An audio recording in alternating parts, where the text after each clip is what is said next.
যে নির্বাচন আসছে বা চলবে এবং যদি সেটা হয় সেক্ষেত্রে জামাতের হাতে খুব শক্তিশালী দুটো ট্রাম্প কার্ড আছে। আশ্চর্য দুটি তুরুপের তাস আছে, যে তুরুপের তাস এই মুহূর্তে অন্য কোনো দলের হাতে নেই। আচ্ছা, আপনারা একটু চিন্তা করেন তো নিজে নিজে, যারা এই রাজনীতির বিশ্লেষণ শুনেন বা ইউটিউবে বিভিন্ন কন্টেন্ট দেখেন, একটু চিন্তা করেন জাস্ট 1 মিনিটের মধ্যে। এর কারণ হলো এই যে দুটো তুরুপের তাস আছে, দুটো ট্রাম্প কার্ড আছে জামাতের হাতে, যেটি বাংলাদেশের এই মুহূর্তে অন্য কোনো রাজনৈতিক দলের হাতে নেই, দুটো একসঙ্গে। তো সেটা কি হতে পারে? জাস্ট 1 2 3 4 চিন্তা করেন। আমি এই ভিডিওটি যখন বানালাম, এই হেডলাইনটি দেওয়ার সঙ্গে সঙ্গে কিন্তু আমার উইদিন 1 সেকেন্ডের মধ্যে কিন্তু আমার এই ধারণাটা চলে আসলো, চিন্তাটা চলে আসলো। যে চিন্তাটা চলে আসলো সেটা আপনাদের সাথে শেয়ার করছি। আর এই সময়টার মধ্যে আপনারা হয়তো ইতিমধ্যে চিন্তা করে ফেলেছেন যে জামাতের হাতে কোন দুটি তুরুপের তাস আছে, ট্রাম্প কার্ড আছে, যেটি দিয়ে আগামীতে রাজনীতির ময়দানে ভেলকিবাজি তারা দেখাবে। ভেলকিবাজি তো বুঝেন, সমস্ত লোকদেরকে বোকা বানানো, বেকুব বানিয়ে ফেলা। যেভাবে আমরা জাদু দেখি, বান দেখি, টোনা মারা দেখি, ম্যাজিক যেটিকে বলা হয়, ম্যাজিক্যাল পাওয়ার। তো ম্যাজিক মূলত আসলে একটা কৌশল, একটি বৈজ্ঞানিক পন্থা। কখনো দেখা যাচ্ছে যে কোথাও কোনো রসায়ন হয়, অর্থাৎ আগুন জ্বলে গেল, এটা একটি কেমিক্যালের সাথে আর একটা কেমিক্যাল সেটিকে লাগিয়ে দেওয়া।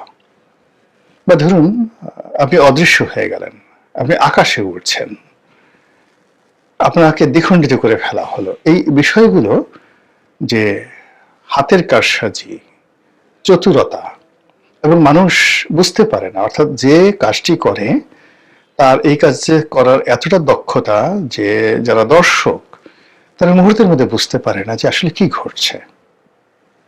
এই জন্য এটা ম্যাজিক বলা হয় একে। তো সেই অর্থে একটা নির্বাচন যদি সামনে হয়, সেই নির্বাচনে জামাত এমন কিছু করবে যেটি আপনি আমি বুঝতে পারবো না, করে ফেলবে।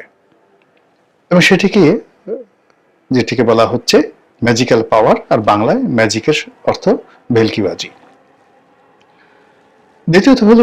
তৃতীয়ত যেটি হলো, প্রথমে তুরুপের তাস, এরপরে হলো ভেলকিবাজি। আমি একটু সময় নিচ্ছি এই কারণে, সো দ্যাট কোন দুটি তুরুপের তাস তাদের হাতে আছে এটা নিয়ে আপনি একটু চিন্তা করার সময় পান।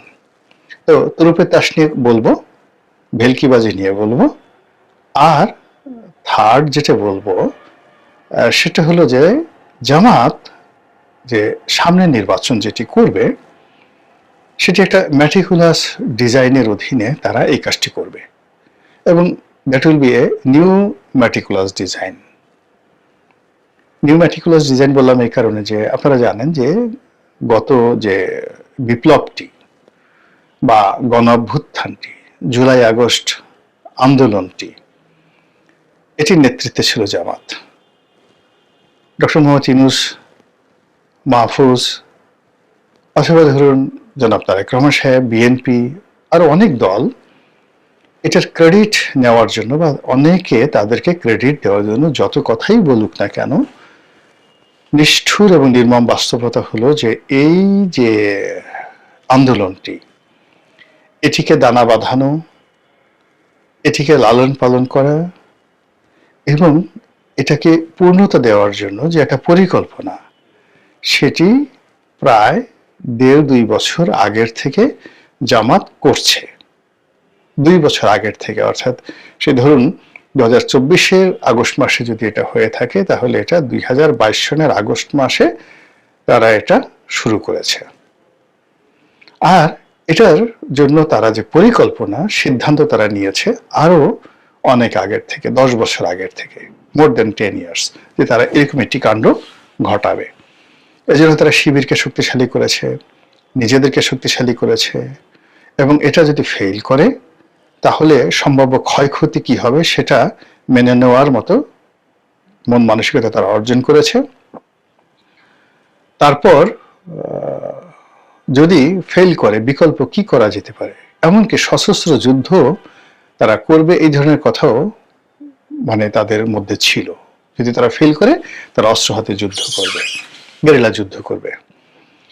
তো এই যে জামাতের যে ম্যাটিকুলাস ডিজাইন, সেটা তো সফল হয়েছে। তো সেই সফলতার প্রেক্ষিতে যদি সামনে নির্বাচনকে কেন্দ্র করে তারা আরেকটি ম্যাটিকুলাস ডিজাইন করে থাকে, that will B a new meticulous design, নয়া ম্যাটিকুলাস ডিজাইন। এই তিনটি বিষয় নিয়ে আলোচনা করবো। এখন প্রথমটাতে আসি। প্রথমটা হলো তাদের হাতে দুটো ট্রাম্প কার্ড একসঙ্গে আছে এই মুহূর্তে। প্রথম ট্রাম্প কার্ডটা হলো তারা সম্প্রতি মুক্তিযুদ্ধ নিয়ে রাজনৈতিক দলগুলো যে ব্যবসা করে, নিজেদের দলে কজন মুক্তিযোদ্ধা আছে, কজন বীর প্রতীক আছে, বীর উত্তম আছে, কজন মুক্তিযোদ্ধার সন্তান সন্ততি পরিবার পরিজন দলের মধ্যে আছে, এটি নিয়ে বিএনপি এবং আওয়ামী লীগ যে গর্ব করতেন, জাতীয় পার্টি যে গর্ব করতেন, এবং এটা নিয়ে তারা নানা রকম ন্যারেটিভ তৈরি করতেন, এই জায়গাটি জামাত ছিল একেবারে শূন্য, তাদের কোনো পুঁজি ছিল না। কিন্তু সাম্প্রতিক সময় তারা দলের মধ্যে হিন্দুদেরকে স্থান দিয়েছে, প্রার্থীরূপে মেয়েদেরকে তারা পছন্দ করেছে, এবং একেবারে নামকরা মুক্তিযোদ্ধা, বেশ কয়েকজন নামকরা মুক্তিযোদ্ধাদেরকে তাদের দলে তারা ভিড়িয়েছে। এটা তাদের একটা 1 নম্বর তুরুপের তাস। এবং এই ধরনের মুক্তিযোদ্ধা যারা আছে তারা যখন জামাতের পক্ষে কথা বলবেন, জামাতের প্ল্যাটফর্মে দাঁড়িয়ে মুক্তিযোদ্ধার কথা বলবেন, এবং সেই প্ল্যাটফর্মে দাঁড়িয়ে আওয়ামী লীগ এবং বিএনপিকে গালাগাল দিবেন, খিস্তি খবর দিবেন, তখন ওটা শুনতে যে কত মজা লাগবে। মানুষ দলে দলে সেই কর্নেল অলি গিয়ে যদি এখন জিয়াউর রহমানের বিরুদ্ধে বলেন, তিনি যদি বলেন যে মানে যেটা কর্নেল অলি আমাকে বলেছেন, প্রেসিডেন্ট জিয়াউর রহমান কর্নেল অলিকে উস্তাদ ডাকতেন, শিক্ষক ডাকতেন, টিচার ডাকতেন, তাকে উস্তাদ, সারা জীবন উস্তাদ ডাকতেন। তো এরকম তাদের সম্পর্ক। বেগম জিয়ার সঙ্গে কর্নেল অলির যে ব্যক্তিগত একটা সম্পর্ক ছিল, বেগম জিয়া তাকে অসম্ভব রকম শ্রদ্ধা করতেন জিয়াউর রহমান সাহেবের ঘনিষ্ঠজন হিসাবে, তিনি পারিবারিক বন্ধু ছিলেন। কাজী জিয়া পরিবারকে ডুবানোর জন্য, বিএনপিকে ডুবানোর জন্য কর্নেল অলির একটা প্ল্যাটফর্ম দরকার, এবং সেই প্ল্যাটফর্মটা যদি জামাতের হয়। দ্বিতীয়ত, কর্নেল অলির যে নির্বাচনী এলাকা, সেই নির্বাচনী এলাকায় জামাতের প্রাধান্য, ওখানে বিএনপি নেই। কর্নেল অলি মানে ওখানে দুটো কনস্টিটিউয়েন্সি, দুটো নির্বাচনী এলাকা, এই দুটো নির্বাচনী এলাকাতেই যাকে বলা হয় কর্নেল অলির নিদারুণ কর্তৃত্ব রয়েছে।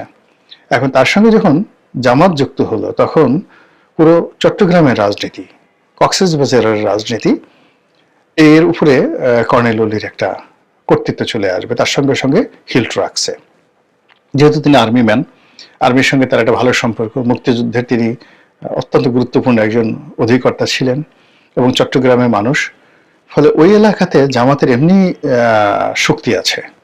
আপনার সাতকানিয়া, চন্দনাইশ, এই সমস্ত এলাকাতে কর্নেল অলি এবং জামাতের যে শক্তি, ওখানে বিএনপির কোনো লোক দাঁড়াতে পারবে না। এবং আপনারা যারা ওই সাতকানিয়া ওই এলাকা চিনেন, এবং ওটা দিয়ে আপনার কক্সবাজারে যেতে হয়, এবং ওখানে যদি জামাত এবং কর্নেল অলি দাঁড়ায়, তাহলে কক্সবাজারে সালাউদ্দিন সাহেব কক্সবাজারে যেতে পারবেন না। অন্যদিকে এদিকে এসে যদি আপনি নোয়াখালী, সীতাকুণ্ড, এই কিছু কিছু এলাকাতে আছে যেখানে জামাতের আধিপত্য আছে, চট্টগ্রামে যাওয়ার পথে চট্টগ্রামের লোকজন মানে সেখানে একটা শহরে তাদের একটা শক্তি আছে। দ্বিতীয়ত, চট্টগ্রাম বিশ্ববিদ্যালয়। তৃতীয়ত, পার্বত্য অঞ্চলে তাদের সেই যে এই যে সাদিক কায়েম ঢাকা ডাকসুর ভিপি হয়ে আসছে, তো বান্দরবন, খাগড়াছড়ি, এইরকম গহীন এলাকাতে উপজাতিদের মধ্যে সেই জামাতের যে সাংগঠনিক শক্তি আছে, এটা শান্তি বাহিনীর চেয়ে কোনো অংশে কম নয়। তো সেই জায়গাতে কর্নেল অলি, মেজর আক্তারের মতো লোক এখানে যে আসছে, তারা মঞ্চে দাঁড়িয়ে যদি বিএনপিকে এবং আওয়ামী লীগকে ধুমসে গালাগালি দেয়, এগুলো শুনতে মানে মানুষ কি করবে, পালা গানের মতো সে শুনবে।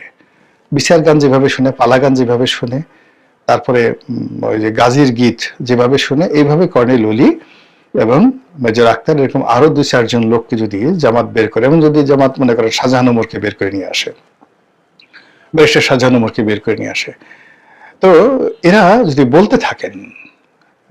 বলতে থাকেন জামাতের মানে বিএনপির বিরুদ্ধে এবং আওয়ামী লীগের বিরুদ্ধে, এটা তাদের একটা নাম্বার 1 তুরুপের তাস। 2 নম্বর তুরুপের তাস এই 24-এর যে গণ অভ্যুত্থান, 24-এর যে আন্দোলন, এটা জামাত এবং এনসিপিকে বলা হতো যে জামাতের বি টিম। এনসিপি স্বীকার করেনি, কিন্তু এখন তাদের ঐক্য হয়ে গেছে, ফলে এটা প্রকাশ্য, ওপেন। তো এনসিপি, এবি পার্টি, জামাত বলতো তারাই কিন্তু এই যে 24-এর গণ অভ্যুত্থানের আগের যে মূল যে কাজগুলো, গ্রাউন্ড ওয়ার্কগুলো, তারা কিন্তু এই কাজগুলো করেছে। এর সঙ্গে দেশি যোগ থাকতে পারে, বিদেশি কূটনীতিকদের যোগ থাকতে পারে, আরো অনেক কিছু, বাট মূল হলো এখানে জামাত এবং এনসিপি।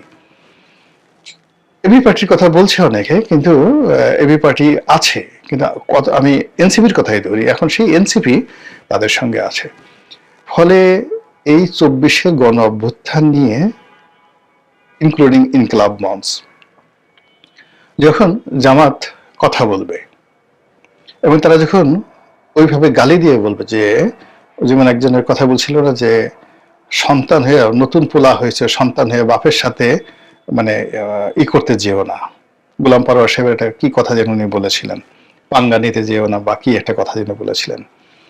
তো তদ্রূপ যদি বিএনপি নিয়ে, তারেক রহমান সাহেবকে নিয়ে, মির্জা ফখরুল সাহেবকে নিয়ে, অন্যান্য যে সকল মির্জা আব্বাস রয়েছেন, তাদেরকে যদি বলেন যে 24-এর এই যে গণ অভ্যুত্থানের প্রেক্ষিতে তারেক রহমান সাহেব দেশে আসছেন, খালেদা জিয়া মুক্ত হয়েছেন, চিকিৎসার জন্য বিদেশে গিয়েছেন, বিএনপি রাজনীতি করার সুযোগ পেয়েছে, বিএনপির নেতাকর্মীরা সব জেল থেকে বের হয়েছে, সবই 24-এর গণ অভ্যুত্থানের কারণে, এবং এই কাজটা জামাত করেছে। জামাতের দয়ায় এই কাজ করে, জামাতের কর্মের কাজ করে, কাজ করেছে জামাত, আর ফল খাওয়া তোমরা, এটা হবে?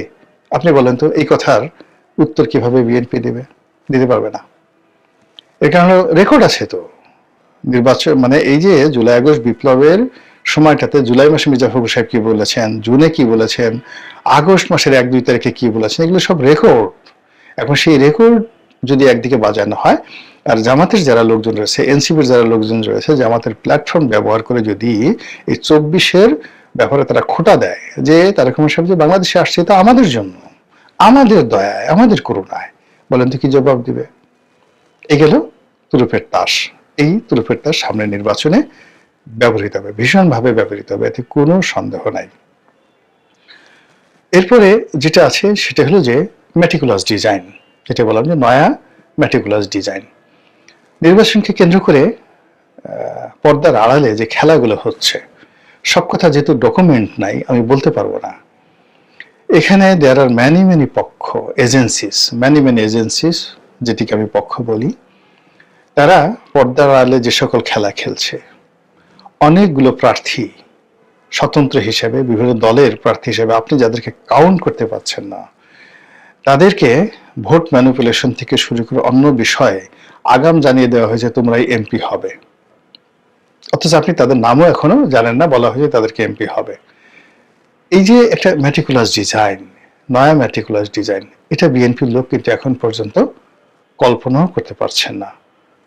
ফলে কি হলো, এই যে নির্বাচনের যে সময় যত ঘনিয়ে আসছে বা ঘনিয়ে আসবে, কিংবা নির্বাচনের সম্ভাবনা যদি বাদ হয়, নির্বাচনের একটা নতুন ডেট, মানে যেভাবেই যাক না কেন, নির্বাচন হলে জামাতের এক ধরনের প্ল্যান এ আছে, নির্বাচন যদি ডিলে হয় জামাতের প্ল্যান বি, নির্বাচন যদি একেবারে সহসা না হয়, কোন একটা পরিবেশ পরিস্থিতি তৈরি হয়ে যায়, তাহলে প্ল্যান সি।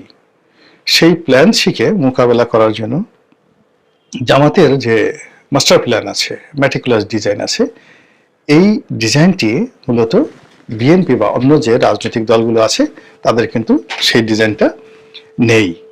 আরেকটি হলো যে নির্বাচন, এখন সেই নির্বাচনে যে তারা যে ম্যাটিকুলাস ডিজাইন সেটা করবে, এটা তো বললাম যে এইভাবে। আরেকটা হলো ভেলকিবাজি, মানে আপনি দেখাবেন কলা, দিবেন মূলা, দেখাবেন আপেল, খাওয়াবেন মাকাল ফল। তো এই যে এই মুহূর্তে দেখুন যে জামাত কেন্দ্রিক যে নাটকগুলো তৈরি হচ্ছে, এই প্রতিদিনই এ আসছে, এ যাচ্ছে, এটা হবে, এটা হবে না, মানে সব মিলে ঘুরে ফিরে জামাত একবার সেই ঘুড়ি রশি ছেড়ে দিচ্ছে বিএনপির দিকে, আবার রশি টান দিচ্ছে, আবার একদিকে একটা তথ্য দিয়ে দিচ্ছে, আর একদিকে আর এক তথ্য নিয়ে টানাটানি করছে। পুরো জিনিসটাই একটা নাটকীয়তা, একটা ভেলকিবাজি রাজনীতির ময়দানে।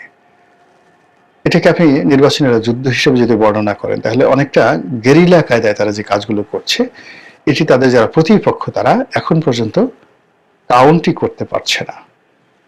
যখন জামাত বিএনপির সঙ্গে ছিল বিভিন্ন সময়টিতে, বিএনপি যারা লোকজন আছে তারা শুধু জামাতের দাড়ি দেখছে, টুপি দেখছে, কেমন দাড়ি কেমন টুপি, আতর মাখে গায়ে, এরকম দেখছে, লুঙ্গি পাজামা পাঞ্জাবি দেখছে। কিন্তু জামাত যে কাজটি করেছে, এখন যেটা বুঝি, বিএনপির লোকজন কি ধরনের আন্ডারওয়্যার পরে, কি ধরনের মোজা পরে, গেঞ্জি কি, তারা মানে আন্ডার আর্ম বগলের নিচে কি ধরনের ডিওড্রান্ট ব্যবহার করে, কার বগলে কেমন গন্ধ, মাথায় কার কতটুকু খুশকি আছে, নাকের মধ্যে কার কতটুকু ময়লা আছে, ঘুমার ঘরে কে কতবার নাক ডাকে, কার কয়জন গার্লফ্রেন্ড আছে, দেশ বিদেশে কার কয়টা বাড়ি আছে, কার কতটুকু অবৈধ ইনকাম আছে, কার কি দুর্বলতা আছে, প্রত্যেকটা জিনিস অন্তত পক্ষে তাদের যারা রাজনৈতিক প্রতিপক্ষ তাদের সবার আমলনামার অডিও, ভিডিও এবং ডকুমেন্টারি তারা তৈরি করে রেখেছে। আর এইগুলো প্রচার করার জন্য তাদের বট বাহিনী আছে, তাদের ভাড়া করা ইউটিউবার আছে দেশে দেশের ভিতরে, এবং তারা যদি কাউকে টার্গেট করে বেইজ্জতি করতে চায়, তাহলে যে কোনো সময় যে কোনো মানুষকে তারা বেইজ্জতি করে দিতে পারে। এবং এই সময়টিতে আপনি দেখেন, আমি নাম বলবো না, বিএনপির বেশ কয়েকজন শীর্ষ নেতাকে তারা টার্গেট করেছে, এবং টার্গেট করে তাদেরকে নিয়ে যে সকল কথাবার্তা ছাড়ানো হচ্ছে, বিএনপি যদি নির্বাচনে জয়লাভ করেও ওই মানুষগুলোর তকদির কিন্তু পুড়ে গেছে। কারো বিরুদ্ধে আর্থিক কেলেঙ্কারি, কারো বিরুদ্ধে ব্যাংক ডাকাতি, কারো বিরুদ্ধে এস আলমের সহযোগী হওয়া, কারো বিরুদ্ধে আরো নানা রকম কল্পকাহিনী। আর ঘুরে ফিরে নানা রকম সেই 2001 থেকে 2006 পর্যন্ত বিএনপি শাসনামলের নানা কাহিনী, এখন তো আওয়ামী লীগ নাই, এগুলো কারা সামনে নিয়ে আসছে।